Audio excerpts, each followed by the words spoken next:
ಲೇಖನ ತಗೊಂಡ್ರು, ಬೆರಂತೂರ್ ಲೇಖನ ತಗೊಂಡಲ್ಲ ಅಂತ ಒಂದು ನ್ಯೂಸ್ ಬಂದಿದೆ. ಬಿಡಿ ಅವರು ಒಪ್ಕೊಂಡಿದ್ದಾರೆ, ಬಿಡಿ ಅವರು ಹೇಳಿದ್ದಾರೆ ಅದು ಫಾರ್ಮ್ ಹೌಸ್ ತಗೊಂಡಕ್ಕಿಲ್ಲ ಅಂತ ಹೇಳಿದ್ದಾರೆ. ನಾವು ಎಲ್ಲೋ ಡಂಪ್ ಮಾಡ್ತಾ ಇದೀವಿ ಡಿಸಿಗ್ನೇಟೆಡ್ ಪ್ಲೇಸಸ್ ಅಲ್ಲಿ. ಆ ಡಿಸಿಗ್ನೇಟೆಡ್ ಪ್ಲೇಸಸ್ ಅಲ್ಲಿ ಫುಲ್ ಆಗಿದೆ. ಅದಕ್ಕೆ ನಾವು ಒಂದು ಬಂಡ್ ರೋಡ್ ಬಿಲ್ಡ್ ಮಾಡ್ತಾ ಇದ್ವಿ ಇನ್ಸೈಡ್ ದ ಲೇಕ್ ಅಂತ. ಇನ್ಸೈಡ್ ದ ಲೇಕ್ ಒಂದು 60+ ಫೀಟ್ ಬಂಡ್ ರೋಡ್ ಬಿಲ್ಡ್ ಮಾಡ್ತಾ ಇದ್ವಿ. ಆ ದೊಡ್ಡ ಬಂಡ್ ರೋಡ್ ಅವಶ್ಯಕತೆ ಇಲ್ಲ. ಯಾಕಂದ್ರೆ ಆ ಕೆರೆಯಿಂದ ತೆಗೆದುವ ಎಲ್ಲ ಸಿಲ್ಟು ಅಲ್ಲಿ ಅಕ್ಯುಮುಲೇಟ್ ಆಗುತ್ತೆ. ಮತ್ತೆ ಇಲ್ಲಿಂದ ಸಿಲ್ಟ್ ತಗೊಂಡು ಅಲ್ಲಿ ಹಾಕ್ತಾರೆ.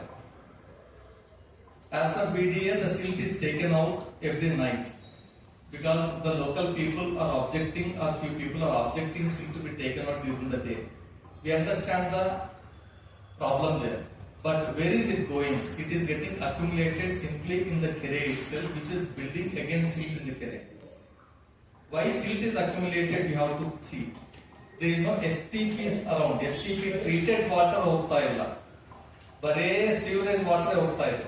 ಈಗ ಇಂಪಾರ್ಟೆಂಟ್ ಅದು ಮಾತ್ರ ಹೇಳಿ. ಏನ್ ಮಾಡ್ಬೇಕು, ಏನ್ ಮಾಡ್ಬೇಕು? ಡಿಸಿಲ್ಟಿಂಗ್ ಆಕ್ಟಿವಿಟೀಸ್ ಸ್ಪೀಡ್ ಅನ್ನು ಮಾಡಬೇಕು.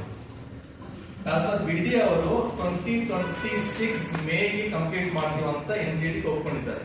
NGT ಅವರು ಪ್ರಾಮಿಸ್ ಕೊಟ್ಟಿದ್ದಾರೆ. ಆ ಡಿಸಿಲ್ಟಿಂಗ್ ಆಕ್ಟಿವಿಟೀಸ್ ಕಂಪ್ಲೀಟ್ ಮಾಡಬೇಕು. ಆ ಸಿಲ್ಟ್ ಔಟ್ ಸೈಡ್ ತೆಗಿಬೇಕು. ಅಲ್ಲಿ ಡೆಸಿಗ್ನೇಟೆಡ್ ಏರಿಯಾಸ್ ಇದ್ದು ಅಲ್ಲಿ ಡಂಪ್ ಮಾಡಬೇಕು. ಇನ್ಸೈಡ್ ಅಕ್ಯುಮುಲೇಟ್ ಮಾಡಕ್ಕಿಲ್ಲ. ಯಾಕಂದ್ರೆ ಆ ರೋಡ್ ಬಿಲ್ಡ್ ಮಾಡ್ತಾ ಇದಾರಲ್ವಾ, ಅದು ಪರ್ಮನೆಂಟ್ ಆಗಿ ಚಾನ್ಸ್ ಇದೆ. ನಾಳೆ ಹೇಳ್ಬೋದು ರೋಡ್ ತೆಗಿಯಕ್ಕಾಗಲ್ಲ, ನಾವು ಇಲ್ಲೇ ಪರ್ಮನೆಂಟ್ ಆಗಿ ರೋಡ್ ಬಿಲ್ಡ್ ಮಾಡ್ತೀವಿ ಅಂತ. ಆ ರೋಡ್ ಬಿಲ್ಡ್ ಮಾಡಿದ್ರೆ ಮತ್ತೆ ಕೆರೆಗೆ ಪ್ರಾಬ್ಲಮ್ ಆಗುತ್ತೆ. ಅದು it will lead to the kere becoming a park again, which is